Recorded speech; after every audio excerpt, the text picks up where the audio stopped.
আসসালামু আলাইকুম। ভালো আছেন সবাই? আলহামদুলিল্লাহ সবাই ভালো আছেন, আমিও ভালো আছি। আজকে যে বিষয়ে কথা বলবো, নাম প্রকাশ করব না, হ্যাঁ, শুধু কথাই বলবো, নাম প্রকাশ করব না। তো এক ছোট ভাই বিভিন্ন কথাবার্তায় আমাকে বলতেছে যে বড় ভাই হন, সম্মান যদি ধরে রাখতে না পারেন তাহলে সম্মান পাবেন না। তো এই কথাটা বলার কারণটা হচ্ছে কি, ও যে আমাকে এই কথাটা বলছে, এই কথাটার কারণ হচ্ছে কেউ একটা পোস্ট দিছে ফেসবুকে, পোস্ট দিছে যে ডক্টর ইউনূসকে দালাল বলছে, দালাল। আপনারা যেই বলেন যাই বলেন, আমি এটা মানে নিতে পারবো না। জুলাই আগস্ট আন্দোলনের পর, 5ই আগস্টের পর ডক্টর ইউনূস যদি ক্ষমতা না নিত তাহলে এই বাংলাদেশ টিকতো না।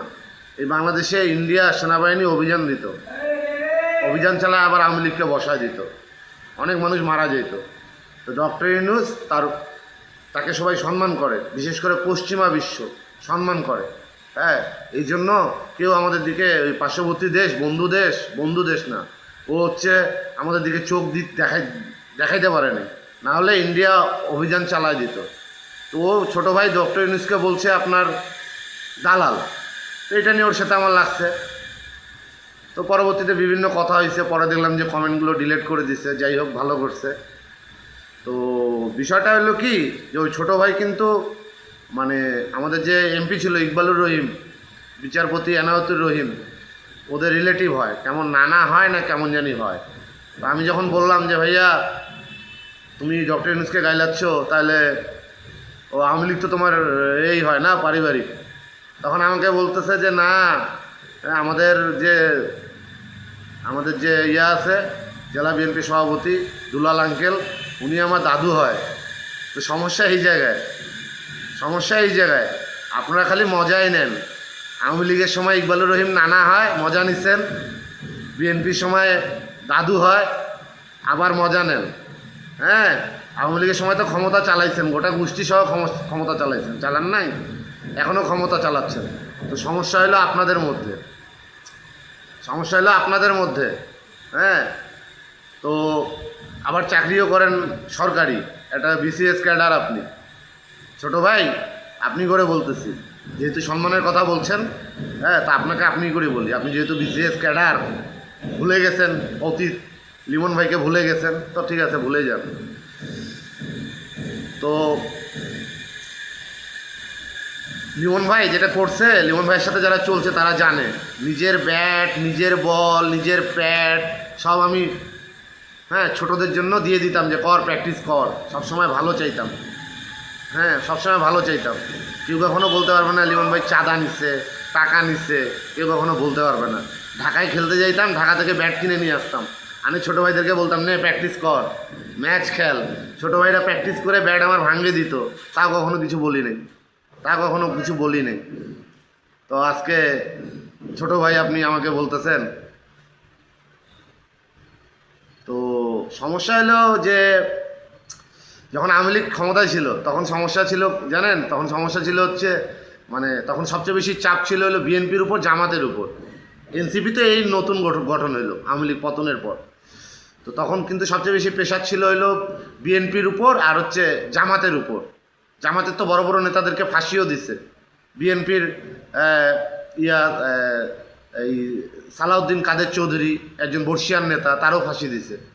তো তখন কিন্তু আপনারা কোনো কথাও বলেন নাই, তখন কিন্তু আপনারা বলেন নাই যে দুলাল আমার দাদু হয়। হ্যাঁ, অ্যাডভোকেট যে আমাদের সভাপতি, তখন বলেন নাই। উনার নামে যে মামলা হয়েছে, বিএনপির নামে যে আরও অনেক নেতাদের নামে মামলা হয়েছে, তখন কিন্তু আপনারা এটা দেখান নাই যে আমাদের সম্পর্ক হয়, রিলেটিভ হয়, সবাই প্যারা নিছে। তো বিষয় হলো যে বিএনপি জামাতের উপর দিয়ে ঝড় গেছে 5ই আগস্টের পর। যাই হোক, সব কিছু ঠিক হয়েছে।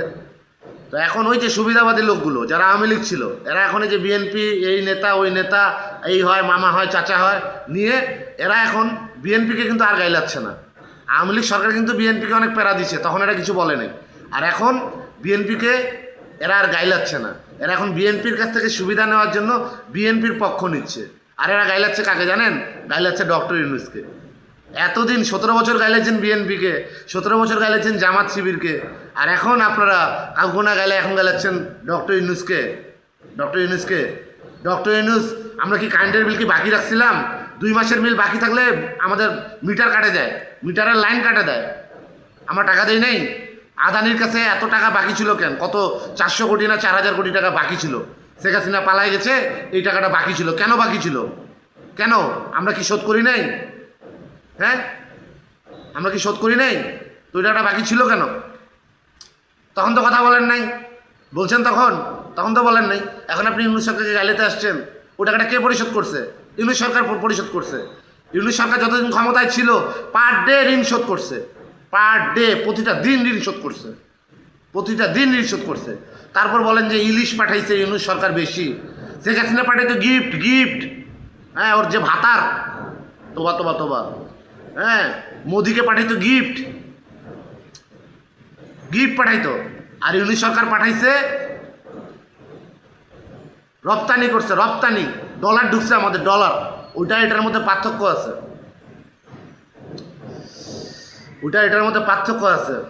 খুব মানে আমার খুব মাথায় মাইন্ডে লাগছে, কথাগুলো খুব লাগছে মাথায়। ঠিক আছে, সরকারি জব করেন, ভালো আছেন, আপনার সাথে আমার পার্সোনাল কোনো দ্বন্দ্ব নাই তো? দ্বন্দ্ব আছে? আপনার যখন দরকার পড়ছিল তখন আপনিও আমার সাথে দেখা করছিলেন, আপনিও আমাকে বলছিলেন যে ভাইয়া এই কাজটা করায় দিতে হবে, এটা অন্যায় করছে, এটা করায় দিতে হবে। আমিও বলছিলাম করায় দেব। তো আমি হলাম সেই লিমন ভাই, অন্যায়ের পক্ষে আমি কখনোই যাব না, যেটা নেয় সেটাই হবে। তো আপনি আমাকে বলতেছেন।